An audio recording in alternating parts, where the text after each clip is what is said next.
Direct Politique avec mes invités. Direct Politique est une émission de décryptage de l'actualité politique, géopolitique et économique. Et aujourd'hui, comme je l'ai précisé, dans un premier temps, Direct Politique et dans un second temps, Profil Face. J'aurai le plaisir de recevoir comme invité Amar Djelil, observateur de la vie politique ou chevalier blanc de la vie politique locale à Marseille. Donc dans cette émission, nous allons évoquer les élections législatives et donc les élections législatives algériennes de 2021, donc ont lieu de manière anticipée, vous le savez, le 12 juin 2021, afin d'élire pour 5 ans les 407 députés de la 9e législature de l'Assemblée populaire nationale, initialement attendues pour 2022. Les élections sont organisées de manière anticipée dans le contexte d'une révision de la Constitution opérée par référendum en novembre 2020. Mes invités en visioconférence, Youssouf Bouaboun, qui essaie de se connecter, donc il représente le parti La Voix du Peuple. Il sera en direct avec nous parce qu'il est en campagne à partir de Nantes. Monsieur Yerfi Benzarga de l'ANR en direction de La Rochelle et Mustafa Kabat donc, du RND en direction de Lyon. À vous tous, donc, bonjour d'abord. Vous êtes un peu loin. Bonjour. Voilà, vous nous écoutez. Et présent dans le studio, donc Madame Alia Kroussa, donc du parti politique Al-Mustaqbal, Monsieur Zoubir Mahlouf de l'UFDS, Nassim Bendali de Gil Jadid. Alors, monsieur Yerfi Benzarga, vous êtes en direct de La Rochelle et vous représentez le parti politique l'ANR. Merci. Vous m'entendez? Oui, on vous entend très bien. Merci. Merci pour l'invitation. Donc, je rectifie juste, c'est Yefri et non pas Yerfi. Alors, Yefri, allez, autant pour moi. Yefri Benzarga. Donc, merci pour l'invitation et bonjour à mes collègues qui sont sur la ligne de départ pour ces élections-là.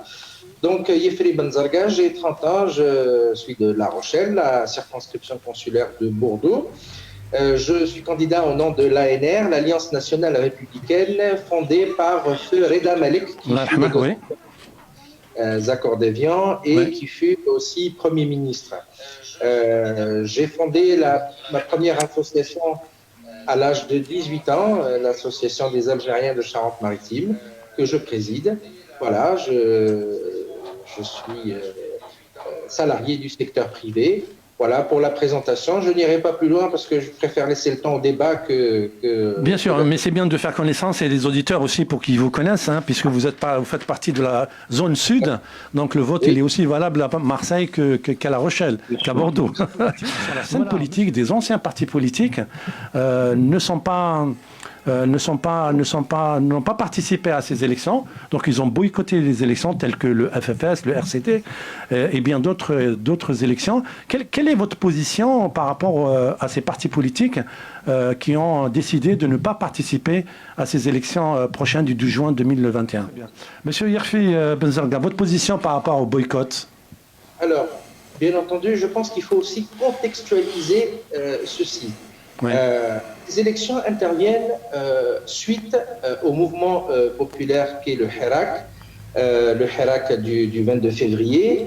Et aujourd'hui, ces élections législatives d'aujourd'hui, à laquelle nous participons, font suite à ce Hirak-là, à cette revendication populaire d'un véritable changement pour l'Algérie. Alors, il y a des partis politiques qui ont accepté de répondre à l'appel de la nation pour ces élections-là. Il y a d'autres qui ont refusé d'y participer. Je pense que par souci de démocratie, il faut respecter leur choix de ne pas vouloir. Bien sûr, mais c'est dommage et dommageable pour la démocratie, puisque quand on veut une véritable démocratie, il faut participer. Moi, je suis un légaliste, donc j'estime que le changement ne peut intervenir que par voie légale et électorale. Je trouve ça dommage, mais je respecte la décision. Parmi nous, donc ces élections législatives, les élections législatives de mai 2017 ont été caractérisées par un faible taux de participation, vous le savez, de 35%.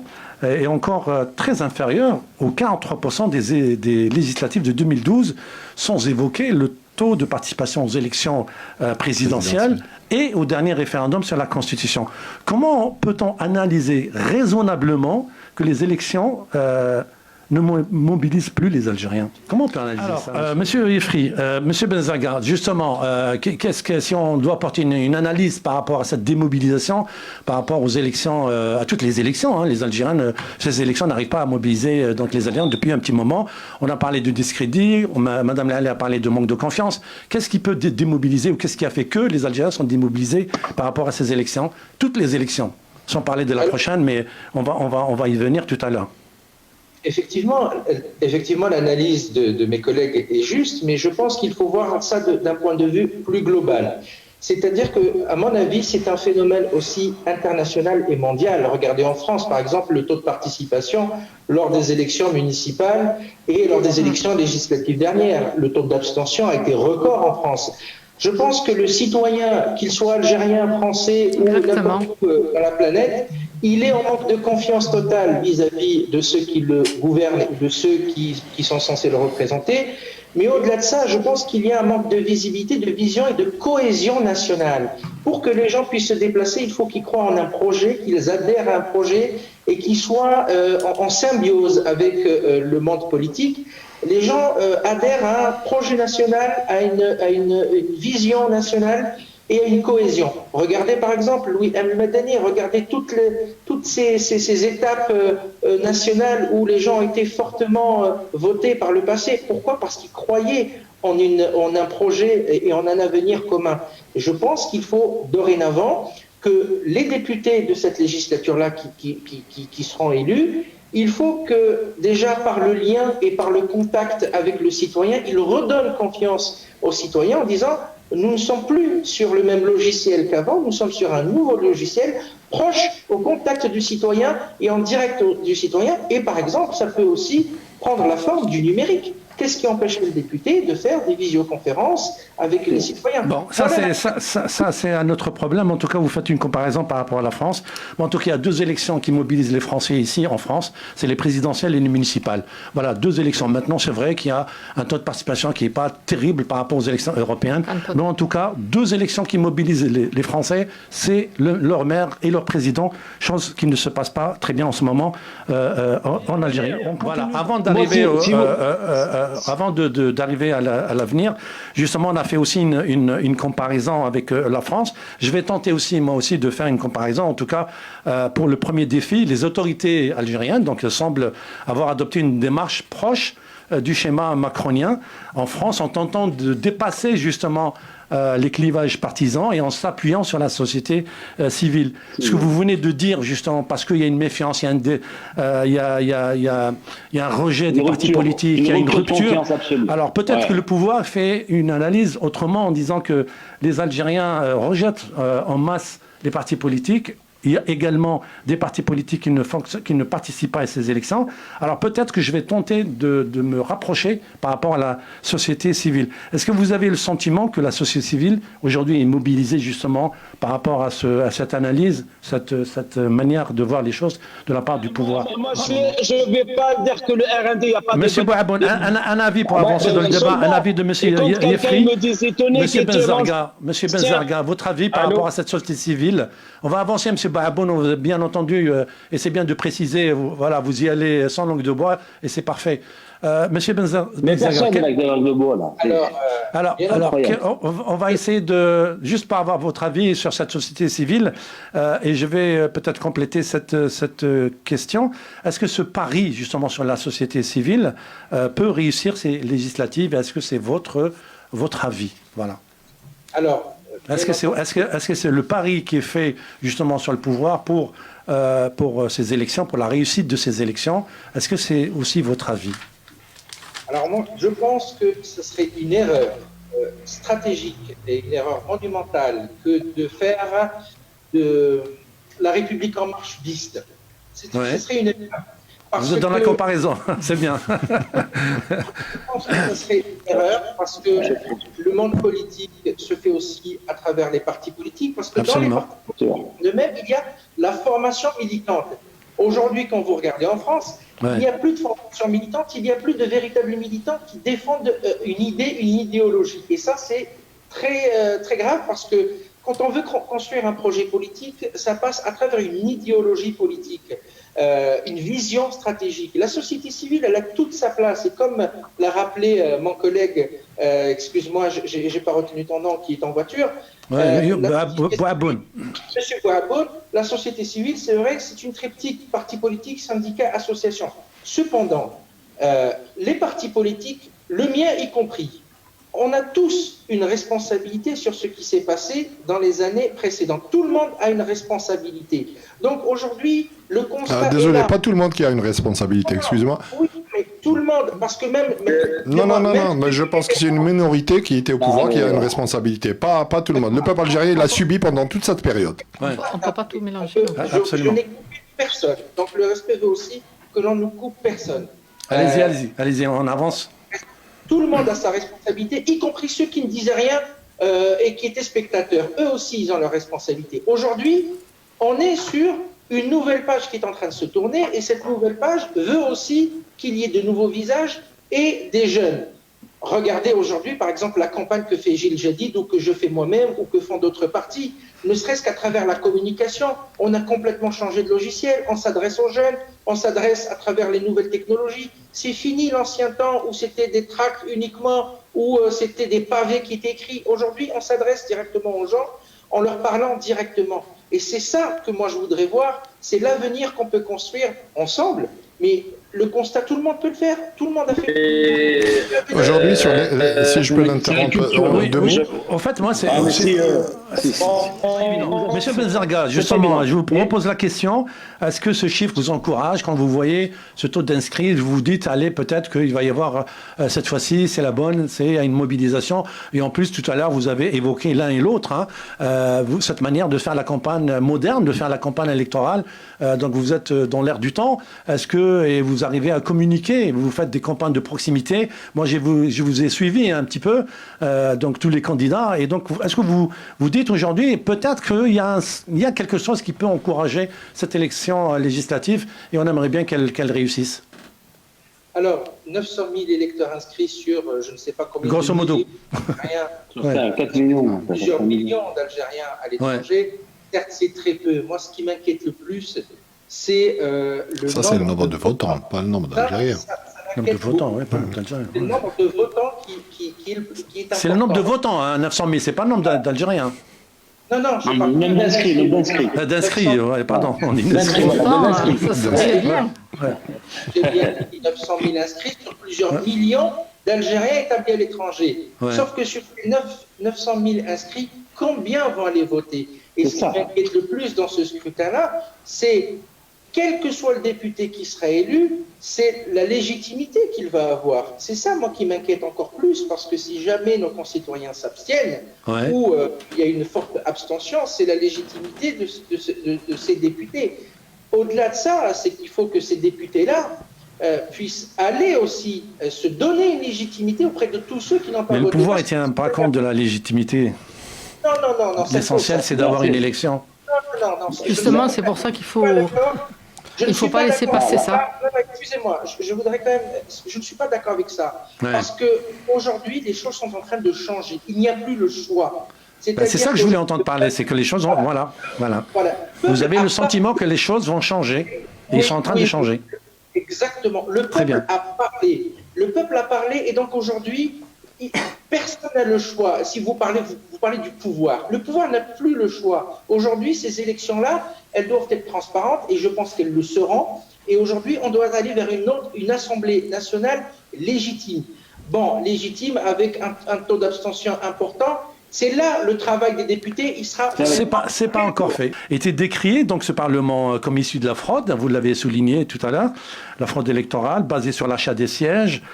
Plusieurs hauts responsables, des ex, notamment de partis majoritaires, le FLN et d'autres, sont poursuivis justement pour des affaires de corruption politique.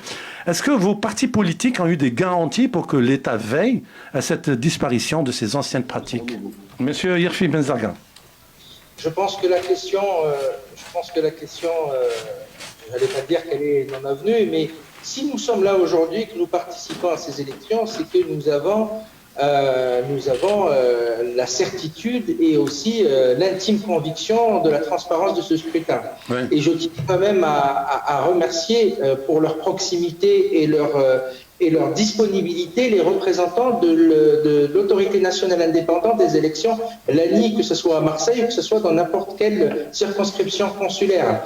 Pour preuve, je vous donne mon exemple, je n'ai pas mis beaucoup d'observateurs dans les bureaux de vote pour la seule raison, c'est que je sais que l'ANI existe et qu'elle est là et qu'elle veillera au grain.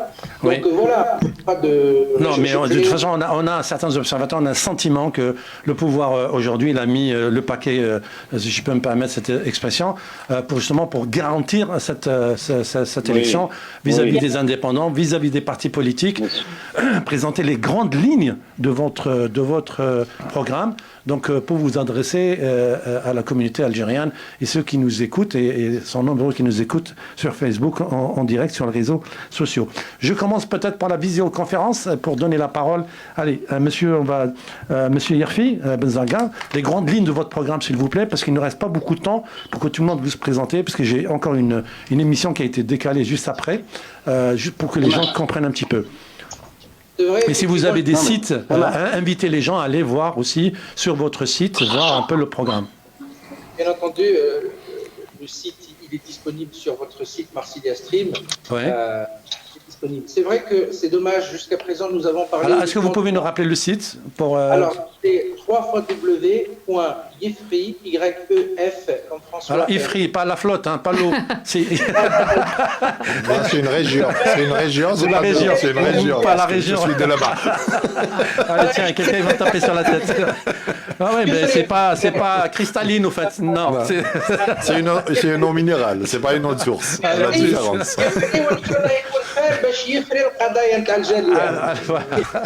Allez, on met un peu de... Ce qui est dommage, c'est que jusqu'à présent, nous avons énormément fait des constats, nous avons parlé de la forme, nous n'avons pas parlé du fond, c'est-à-dire ce que nous proposons à la communauté nationale étrangère. Aujourd'hui, notre communauté, elle attend plusieurs choses d'un député. C'est la proximité, l'écoute et l'attention. Et donc, aujourd'hui, nous devons... Et attention, le coronavirus ne nous a pas aidés durant cette campagne électorale, puisque nous n'avons pas pu faire des rassemblements populaires, nous n'avons pas pu vraiment faire une véritable campagne comme il se doit. Et notre programme politique et nos propositions politiques, elles sont sur plusieurs volets. Mobilité et transport, culture, association, administration et état civil, et économique et social. Bon, je ne suis pas là pour faire de la langue de bois et dire aux gens, par exemple, nous allons baisser les prix des billets d'avion. Ça c'est connu, ça. Ça, c'est un vieux truc. C'est un vieux coucou, ça. Comme les avions. Possible. Et c'est pas possible. C'est pas possible. La langue de bois et les discours populistes. Concrètement, quelques idées. Quelques idées bien précises. Voilà. Quelques idées, par exemple, bien précises. Là, l'actualité politique actuelle, c'est Air Algérie, etc. Ouais.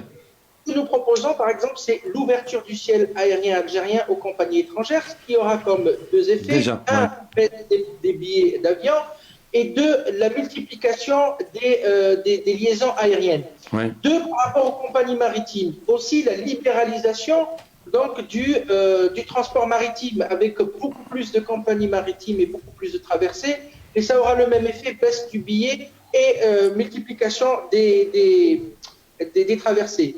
Sur le volet économique et social, il faut que les Algériens établis à l'étranger aient exactement les mêmes droits que leurs compatriotes établis de l'autre côté de la Méditerranée. Jusqu'à présent, ils ont les mêmes devoirs, mais ils n'ont pas les mêmes droits.